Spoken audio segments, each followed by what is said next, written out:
طلع البدر علينا من ثنيات الوداع وجب الشكر علينا فدعا لله البدر علينا من ثنيات الوداع وجب الشكر علينا فدعا لله أيها المبعوث فينا جئنا بالأمر المضاد شفيعا يا حبيبي يوم حشر الوجد Kami ucapkan selamat datang untuk Al-Mukarram Kiai Haji Reza Ahmad Zaid, pengasuh Pondok Pesantren Lirboyo Kediri. Allahumma sholli ala Muhammad.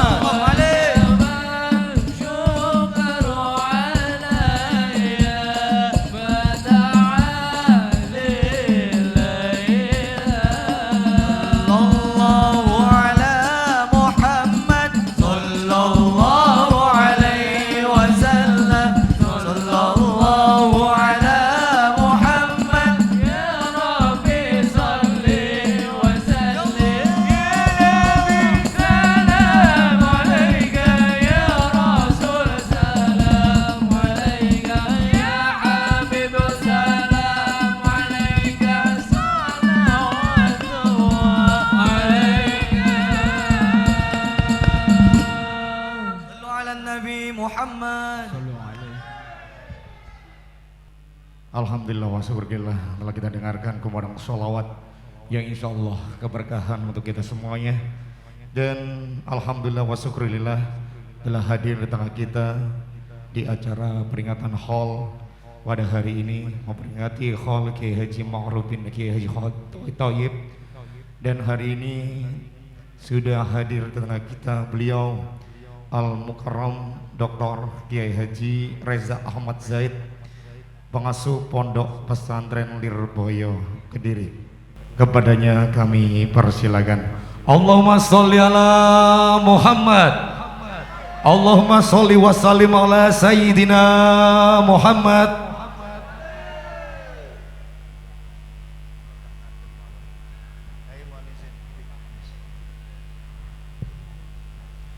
Assalamualaikum warahmatullahi wabarakatuh.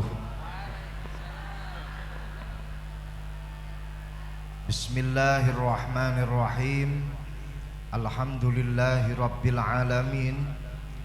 Wabihi nasta'inu ala umurid dunya waddin.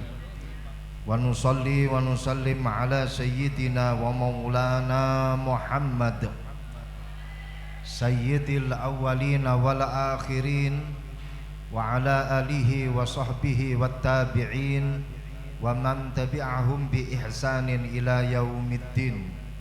Allahumma shrah li sadri wa yassir li amri wahlul 'uqdatam min lisani yafqahu qawli, amma ba'du. Hadratal muhtaramin ulama anal a'izza, para kiai, para alim ulama, para sesepuh, para bini sepuh, khususipun dumateng panjenenganipun Romo Kiai Haji Anas Ma'ruf, panjenenganipun Romo Kiai Haji Muhammad, Ibu Nyai Hajah Anisa Syakur ingkang kawula mulyakaken, panjenenganipun Gus Muafi Al Habib Abu Bakar ingkang kawula mulyakaken, sedaya para kiai, para alim ulama, sedaya para habaib ugi pejabat pemerintah ingkang rawuh, panjenenganipun wali kota, bupati, bapak camat, lurah, sedaya para takmir masjid, hadirin hadirat ingkang dipun mulyakaken Allah Subhanahu wa taala. Nyuwun pangapunten sebelumnya, sebelum berangkat saya didatangi oleh beberapa pengurus pondok pesantren mengevaluasi beberapa kinerja para pengurus pondok pesantren dan bertemu dengan beberapa wali santri. Ada beberapa hal yang harus dibicarakan sehingga hadir di tempat ini jadi agak molor. Saya mohon maaf yang sebesar-besarnya. Selajengipun kula matur pada acara haul ini, haulipun simbah Kiai Ma'ruf, haulipun simbah Nyai Fatimah, mugi-mugi kita semuanya mendapatkan keberkahan daripada para almarhumin yang kita bacakan doa, yang kita kirimi Fatihah, yang kita kirimi tahlil. Semoga beliau-beliau mendapatkan tempat yang mulia di sisi Allah Subhanahu wa ta'ala. Selajengipun kita akan mendapatkan doa dari beliau-beliau yang kita doakan. Jadi saya ingin menyampaikan bahwa meneguhkan kembali bahwa yang namanya orang alim itu merasakan apa yang ada di alam kubur, satu nikmat yang luar biasa. Orang kalau sudah meninggal dunia dan posisi beliau adalah seorang yang soleh, seorang yang alim, beliau malah mendapatkan kenikmatan yang luar biasa.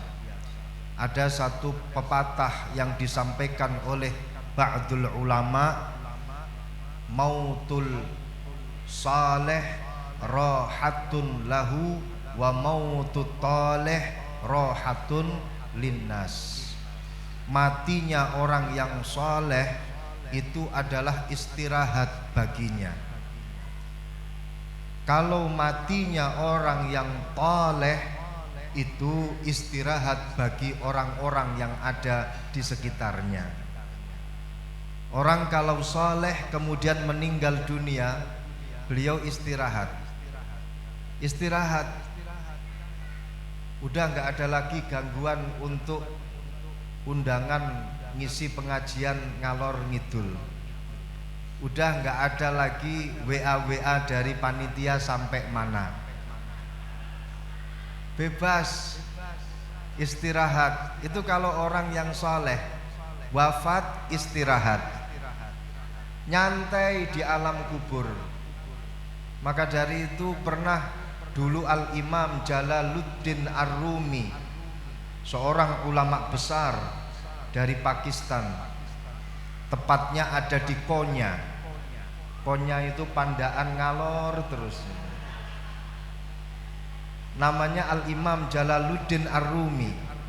Ketika beliau sakaratul maut, yang namanya santri-santri Jalaluddin Ar-Rumi menangis semuanya, akan ditinggal oleh kiainya.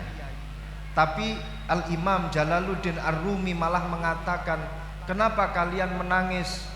Aku ini malah justru bahagia dalam keadaan sakaratul maut seperti ini. Aku sebenarnya bahagia karena aku akan bertemu dengan kekasihku Allahu Subhanahu wa ta'ala.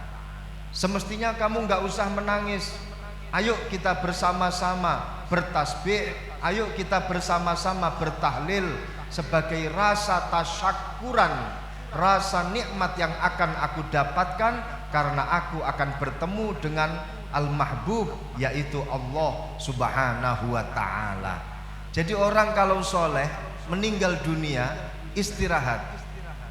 Kalau orang yang toleh itu adalah kebalikan daripada soleh, meninggal dunia yang istirahat adalah orang-orang yang ada di sekelilingnya. Bolak-balik wonge ditakoni, wong kae wis mati apa durung? Kalau jawabannya gurung mati, kalau ini enggak berkenan di hati orang lain, wong koyok ngono kok dikei urip panjang karo pangeran, gak mati-mati wonge. Ini kalau orangnya toleh. Begitu orangnya sudah meninggal dunia, orang-orang yang ada di sekelilingnya mendengar kabar orang itu sudah mati atau belum? Sudah. Awalnya innalillah, tapi setelah itu syukur rasakno alhamdulillah wonge wis mati. Wonge wis mati, awake dhewe gak ono sing ganggu. Wonge wis mati, gak ono saiki sing bolak-balik meden-medeni, gak ono saiki sing bolak-balik ngurusui wonge wis mati. Ini mautu thaleh, rahatun linnas. Kalau orang saleh malah justru istirahat, senang, bahagia dan mendapatkan rizki nikmat dari Allah. Makanya di dalam Al-Quran disampaikan wala tahsabannal ladzina qutilu fi sabilillahi amwata bal ahya'un inda rabbihim yurzakun. Jangan sekali-kali kalian mengira bahwa orang-orang yang mati di jalan Allah mereka mati meninggal dunia, bal ahya'un, bahkan mereka sebenarnya masih hidup di alam kubur, mereka masih hidup. Inda rabbihim yurzakun, mereka mendapatkan rizki dari Allah subhanahu wa ta'ala, di alam kuburnya mendapatkan nikmat dari Allah. Menurut para ulama ahli tafsir, bahkan Al-Imam Ibnu Hajar Al-Asqalani mengatakan manhum alladzina kutilu fi sabilillah, siapa saja orang yang disebut sebagai alladzina kutilu fi sabilillah, dikatakan termasuk minas solihin, minal ulama. Mereka adalah alladzina kutilu fi sabilillah ketika meninggal dunia. Jadi merasa nikmat, mendapatkan rizki dari Allah subhanahu wa ta'ala. Nah, kita ini pada kesempatan kali ini di majelis yang mulia ini, kita sama-sama mendoakan para ashabul haul. Kita bersama-sama mendoakan para leluhur kita, khususnya kepada beliau Simbah Kiai Ma'ruf, khususnya Simbah Nyai Fatimah. Dua-duanya beliau, saya yakin sore hari ini menyaksikan kumpulan kita. Sore hari ini menyaksikan kita, melihat kita. Sore hari ini beliau tahu apa yang terjadi di masjid ini. Beliau paham, beliau tahu siapa yang datangnya terlambat, beliau tahu.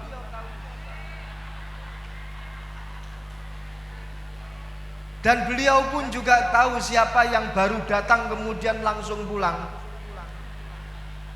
Dan beliau tahu betul siapa yang datang pengen oleh berkat tok, tahu.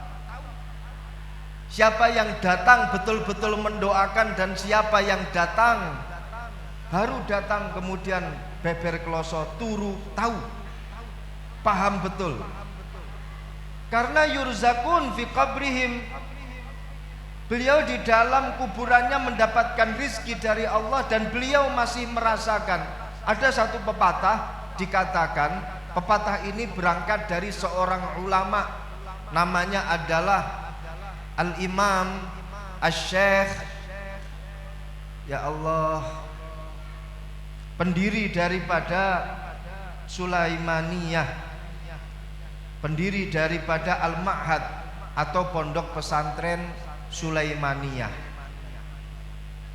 Beliau mengatakan bahwasannya idza mata alimun faka'annahu sayfun kharaja min girabihi. Asy-Syaikh Sulaiman Hilmi Tunahan. Syekh Sulaiman Hilmi Tunahan ini adalah seorang yang menjadi benteng daripada Ahlus Sunnah wal Jamaah. Ketika awal-awal dinasti Utsmaniyah digulingkan dan kemudian sekularisme merajalela di Turki, ada satu ulama besar yang tetap berpegangan dengan Ahlus Sunnah wal Jamaah dan malah justru menyebarkan Ahlus Sunnah wal Jamaah di kalangan dinasti Utsmaniyah pada waktu itu. Siapa namanya? Asy-Syaikh Sulaiman Hilmi Tunahan. Beliau berasal dari Istanbul, makamnya juga ada di Istanbul. Alhamdulillah saya pernah berziarah ke makam beliau. Panjenengan kalau pengen ziarah ke makam beliau, saya siap mengantar panjenengan. Siap saya mengantarkan dan mendampingi panjenengan. Tapi tiketnya juga tolong dari panjenengan. Syekh Sulaiman Hilmi Tunahan, beliau punya satu pepatah menarik. Subhanallah, idza mata alimun faka'annahu saifun kharaja min girabihi. Kalau ada orang alim meninggal dunia, maka dia selaksa pedang yang keluar dari rangkanya. Pedang keluar dari rangkanya, lebih terlihat menakutkan, lebih dahsyat dan lebih tajam. Pedang belum keluar dari rangkanya sudah menakutkan. Sudah menakutkan. Apalagi kalau sudah keluar dari rangkanya, malah justru lebih menakutkan, dahsyat dan lebih tajam. Itulah ibarat kalau orang alim meninggal dunia, lebih tajam doanya, lebih dahsyat doanya orang-orang alim ketika meninggal dunia. Hadir kita di majelis ini sebagai penyambung kita untuk para leluhur kita yang kita hauli. Doa kita yang kita lantunkan saat ini sebagai penyambung kita dengan Kiai Ma'ruf. Doa kita pada sore hari ini sebagai penyambung kita dengan Ibu Nyai Fatimah. Setelah beliau menerima doa dari panjenengan dan beliau merasakan, maka beliau akan membalas dengan doa yang tentunya lebih dahsyat daripada doa kita. Hajat kita diketahui oleh beliau-beliau dan beliau mendoakan agar hajat kita dicukupi oleh Allah Subhanahu wa ta'ala. Ya Allah, mereka berkumpul mendoakan saya, kata Mbah Kiai Ma'ruf. Ya Allah, mereka berkumpul mengirimkan doa untuk saya, kata Mbah Nyai Fatimah. Ya Allah, ternyata yang hadir di sana di masjid itu mereka itu punya kebutuhan, punya hajat, ijabai, cukupkanlah hajat-hajat mereka ya Allah. Termasuk juga yang punya hutang melimpah, ya Allah, ada yang belum sempat bayar hutang, lunasi hutang mereka ya Allah. Ada juga yang belum dapat jodoh, jomblo fi sabilillah, ya Allah, berikanlah mereka jodoh yang patut untuk mereka. Ada juga yang pengen tambah-tambah jodohnya, niatnya pengen, tapi siapa tahu didoakan agar jodohnya bertambah. Maksud saya semoga jodohnya tambah istiqomah, keluarganya tambah sakinah, mawaddah warahmah, rizki melimpah, tambah sawah, tambah sepeda, tambah omah, tambah mama.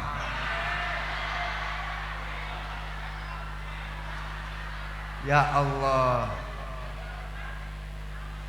Jadi persambungan dengan para amwat, persambungan dengan para orang-orang yang sudah meninggal ini ya dengan doa seperti ini nyambung. Kalau nggak ada doa yang dilantunkan untuk beliau-beliau pun juga akan mengatakan wong iki gak tahu ndonga nang aku, wong iki gak tahu mendoakan saya. Beliau pun juga akan mengatakan you and me and sampai di sini. Tapi lain halnya kalau masih tersambung dengan doa, itu akan terus mengalir. Persambungan kita dengan amwat, persambungan kita dengan para guru-guru kita, persambungan kita dengan para leluhur-leluhur kita. Ini pentingnya kita tetap tersambung. Jadi seperti apa sih pentingnya?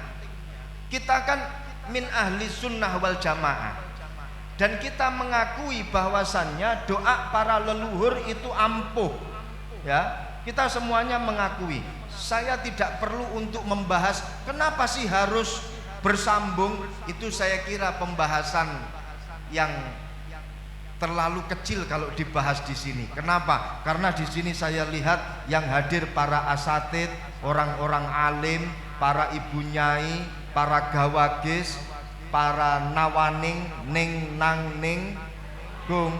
Jadi mungkin langsung berbicara tentang hikmahnya saja. Begini maksud saya. Al-Imam Abdullah ibn Alawi Al-Haddad, pengarang daripada kitab Risalatul Mu'awanah, pengarang daripada kitab Ad-Da'wah At-Tamah, punya satu makalah yang dinukil oleh Simbah Kiai Ihsan Ibn Dahlan dari Pondok Pesantren Jampes, Kediri, kira-kira 3 kilo dari tempat saya, atau 4 kilo dari Pondok Pesantren Lirboyo. Di situ dalam kitabnya Mbah Kiai Ihsan Jampes, kitabnya yang berjudul Sirajut Thalibin, beliau menulis nukil dari makolahnya Al-Imam Abdullah ibn Alawi Al-Haddad, bahwasannya idza mata alimun kana i'tina'uhu bi aqaribihi wa muridihi walaidina ma'ahu fi hayatihi aksar min i'tina'ihi bihim fi hayatihi. Understand? Sing ngomong yes tak kon terjemahno. Napa artine? Kalau ada seorang alim, waliyun min auliyaillah, meninggal dunia, maka kepedulian beliau kepada keluarganya, kepedulian beliau kepada santri-santrinya, kepedulian beliau kepada orang-orang yang dulu pernah bersanding dengan beliau, maka akan besar, lebih besar kepeduliannya kepada mereka ketimbang ketika beliau masih hidup. Ini yang ngomong seorang wali kutub loh ya. Ini yang ngomong seorang waliullah. Orang itu kata beliau, kalau alim, kalau soleh meninggal dunia, maka dia akan memiliki kepedulian yang lebih besar kepada siapapun yang dulu pernah bersama dengannya, dan kepeduliannya akan lebih besar bila dibandingkan dengan ketika beliau masih hidup. Ini serius ini, dan banyak terbukti. Barokah tetap sambung bersama dengan orang-orang yang sampun sumare, para sesepuh, para leluhur, akhirnya semua hajat diijabahi oleh Allah. Barokah tetap sambung. Duwe hajat, kita sambung dengan para sesepuh kita, doa kepada Allah. Cuman wasilah kita sampaikan kepada para leluhur-leluhur kita. Mandi. Kenapa? Didoakan oleh para leluhur-leluhur kita. Mereka peduli dengan kita. Alasannya apa? Kenapa doa-doa beliau lebih mandi? Kenapa doa-doa beliau lebih mustajab?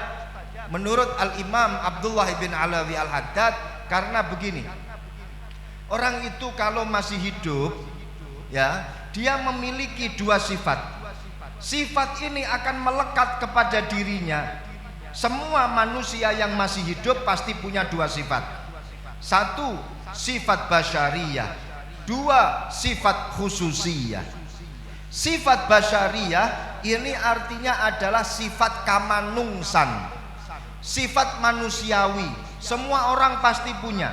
Contoh, seperti ngomong setengah jam, teriak-teriak, enggak selesai-selesai, terus dahaga, pengen minum. Ini kira-kira manusiawi atau tidak? Manusiawi. Panjenengan nunggu di sini sudah berjam-jam, mulai dari jam 1 duduk di tempat ini, nunggu gak teko-teko wonge. Terus panjenengan merasa ngantuk, capek, manusiawi atau tidak? Ada yang duduk sejak jam 1 tadi, terus kemudian sikile selonjor nekuk, selonjor nekuk. Kira-kira manusiawi atau tidak? Manusiawi, karena saya melihat sebelah kanan saya ada ibu-ibu. Saya duduk di sini, saya berdiri di sini 20 menit. Saya hitung sikile selonjor nekuk, enek ping 20. Sebelah sana ketok, alhamdulillah. Tapi enggak apa-apa, itu semuanya manusiawi. Namanya adalah sifat basyariyah. Nah, sifat khususiyah itu ilustrasinya bagaimana ketika tengah-tengah ngomong di depan banyak orang, apalagi live streaming, walaupun toh tenggorokan kering, mau minum kesulitan, akhirnya tetap ditahan. Ini namanya khususiyah. Soalnya bingung, kopine nang disor, posisi ngadeg. Ini semisal kalau saya minum dalam posisi berdiri, netizen rame. Makanya harus dijaga. Tetap seperti ini, walaupun toh tenggorokan kering. Baru turun dari mobil, belum ngapa-ngapain, MC sudah memanggil saya untuk berdiri. Shallu ala Muhammad. Semoga Allah membalas apa yang telah dilakukan oleh MC kepada saya. Tapi ini namanya khususiyah. Jadi tetap mempertahankan profesi, tetap mempertahankan haibahnya. Tolong jangan mendekat MC. Ini namanya khususiyah.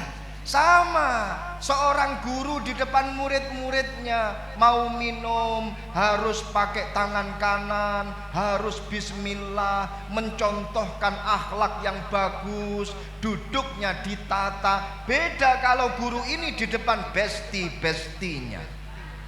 Betul? Beda.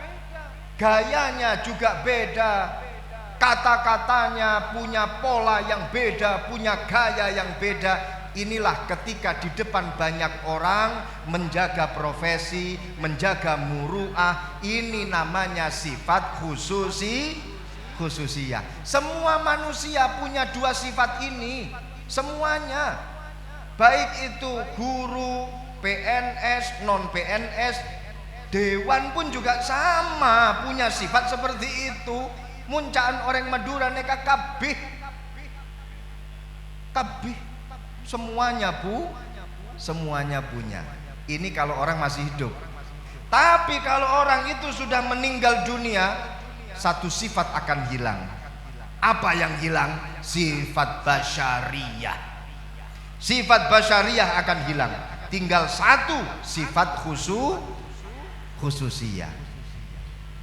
Ketika orang itu masih hidup berdoa, ya Allah, dua sifat ini akan selalu menggoda kita. Sifat basyariyah dan sifat khususiyah. Ketika orang itu beribadah kepada Allah, dua sifat ini akan menggoda manusia, basyariyah dan khususiyah. Contoh, ketika orang itu sholat taraweh, Allahu Akbar, posisi jadi makmum. Pada rokaat yang pertama, imam membaca suratul Fatihah, khusyuk pak, khusyuk, subhanallah. Tapi lain halnya setelah membaca suratul Fatihah, imam kemudian membaca surat idza waqa'atil waqi'ah laisa liwaqa'atiha kadhibah khafidatur rafi'ah. Iku kira-kira makmume gleor napa mboten khusyuke? Gleor napa mboten khusyuke? Khusyuk sebagai sifat khususiyah, gleor basyariyah. Nggih napa nggih? Wes gampangane ngomong, panjenengan awal berangkat pengajian, koyok yo maca nanggone ngarep cermin 1 jam menerke kerudung biar simetris, belok kanan belok kiri, belok kanan belok kiri, 1 jam untuk menghiasi alis pakai penggaris. 1 jam untuk masang maskara, 1 jam untuk mboboki bloson nanggone pipi. Berangkat Masya Allah, melenggang dengan khusyuknya, penuh dengan semangat, berangkat ngaji lillahi ta'ala oleh berkat alhamdulillah. Begitu nyampe di lokasi pengajian, ndledek ono sak jam lungguh sikil gringgingen. Pengajian baru dimulai wis dirasani gak mudun-mudun wong kuwi. Ini Basyariah sudah masuk dan menggoda panjenengan. Awalnya khususiyah, tapi lama kelamaan Basyariah akan menggoda kita. Nah, dalam praktek ibadah kita, dalam praktek kita memanjatkan doa, ketika sifat Basyariah bertarung dengan sifat khususiyah, mana yang biasanya menjadi pemenang? Mana yang biasanya menjadi pemenang? Basyariyahe apa khususiyahe? Tengah-tengah ngaji, mana biasanya yang menjadi pemenang? Basyariyahe apa khususiyahe? Baik, kalau toh memang pemenangnya adalah Basyariah, 5 menit lagi kita akhiri pengajian kita sore hari ini.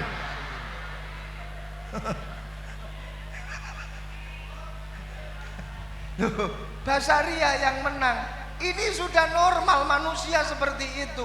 Tapi lain halnya kalau orang sudah meninggal dunia, di alam kubur itu sudah nggak punya sifat basyariah. Nggak ada ceritanya orang di alam kubur itu sikile geringgingen. Ada jenazah di alam kubur, dia bosen menghadap ke kiblat, pengen pemandangan yang lain, minta tolong kepada Pak Mudin untuk menghadapkan ke arah yang lain. Nggak ada yang namanya jenazah di alam kubur itu minta dibikinin kopi pahit. Nggak ada. Didemo sama mayit-mayit yang sampingnya itu, nggak ada. Tapi dia fokus, hanya ada satu sifat khususiyah. Apa itu? Khusyuk lillahi ta'ala, khudu' lillahi ta'ala. Itu sifatnya orang kalau sudah meninggal dunia. Khusyuk lillahi ta'ala, khudu' lillahi ta'ala. Gak ada sifat-sifat bosennya untuk selalu bermunajat kepada Allah. Maka dari itu orang kalau sudah meninggal dunia, maka doanya lebih mustajab, dongone luweh mandi. Sore hari ini kita mendapatkan doa dari Mbah Kiai Ma'ruf. Sore hari ini kita mendapatkan doa dari Mbah Nyai Fatimah. Sore hari ini kita mendapatkan doa dari para guru-guru kita. Dongone luweh mandi daripada dongone awake dhewe. Maka hadir kita dalam acara haul seperti ini, nggih, sebenarnya ini satu kebaikan yang tidak hanya kita berikan kepada para amwat, tidak hanya kita berikan kepada para leluhur kita, tapi menghadiri haul sebenarnya ada kebaikan yang kembali kepada kita.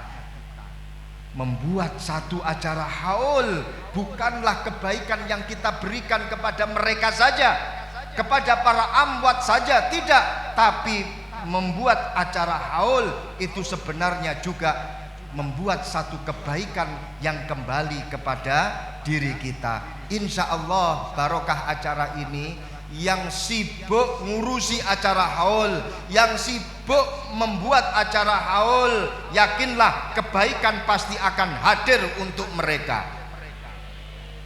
Yang menghadiri acara haul, yakinlah kebaikan yang kalian berikan pasti dibalas oleh Allah dengan kebaikan yang lebih besar daripada yang panjenengan berikan sore hari ini. Yang ikut doa akan didoakan oleh para ashabul haul. Alhamdulillah, maka seperti biasanya sifat basyariah menggoda kita.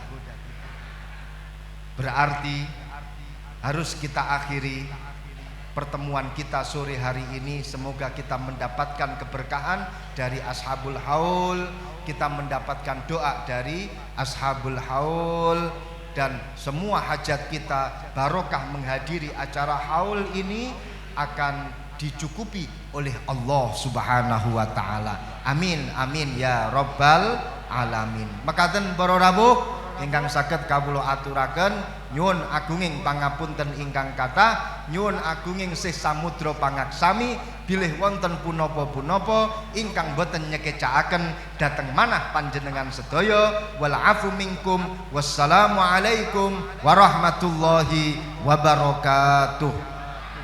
Sakderenge buyar maca selawat. Selawat niki nggih tak omongi jenengan. Kula paringi kabar. Ada satu rahasia. Selawat ini kalau dibaca dalam satu majelis, wonten madrasah, wonten pondok pesantren, lek diwaca ping telu dawuhipun Mbah Kiai Wahab Hasbullah, salah satu pendiri daripada Nahdlatul Ulama, insyaallah pikantuk rejeki sing lumeber, dipun paringi gampil sedaya urusan. Niki riwayat dari Mbah Kiai Wahab Hasbullah yang disampaikan oleh Simbah Kiai Ahmad Idris, yang disampaikan oleh Simbah Kiai Mahrus Ali, salah satu pengasuh daripada pondok pesantren Lirboyo. Sing nomor loro, sholawat ini kalau dibaca menurut Mbah Kiai Ahmad Idris Marzuki, dan beliau meriwayatkan dari Mbah Kiai Ma'ruf pondok pesantren Kedunglo, sholawat ini kalau dibaca 3 kali insya Allah ndadekno jamaah anteng, ndadekno santrine betah, ndadekno para santri-santri ini adem ayem istiqomah berada di pondok pesantren tersebut, berada di madrasah tersebut. Sholawat ini kita baca dengan dasar cinta kepada Rasulullah. Sholawat ini kita baca lillahi ta'ala, karena Allah Subhanahu wa ta'ala. Pripun sholawate? Maulaya sholli wa sallim daiman abada ala habibika khairil khalqin kullihim. Maulaya sholli wa sallim daiman abada ala habibika khairil khalqin kullihim. Maulaya sholli wa sallim daiman abada ala habibika khairil khalqin kullihim. Huwal habibul ladzi turja syafa'atuhu likulli haulin minal ahwali muqta'imi. Huwal habibul ladzi turja syafa'atuhu likulli haulin minal ahwali muqta'imi. Huwal habibul ladzi turja syafa'atuhu likulli haulin minal ahwali muqta'imi. Ya Rabbi bi Mustafa balligh maqasidana waghfir lana ma madha ya wasi'al karami. Ya Rabbi bil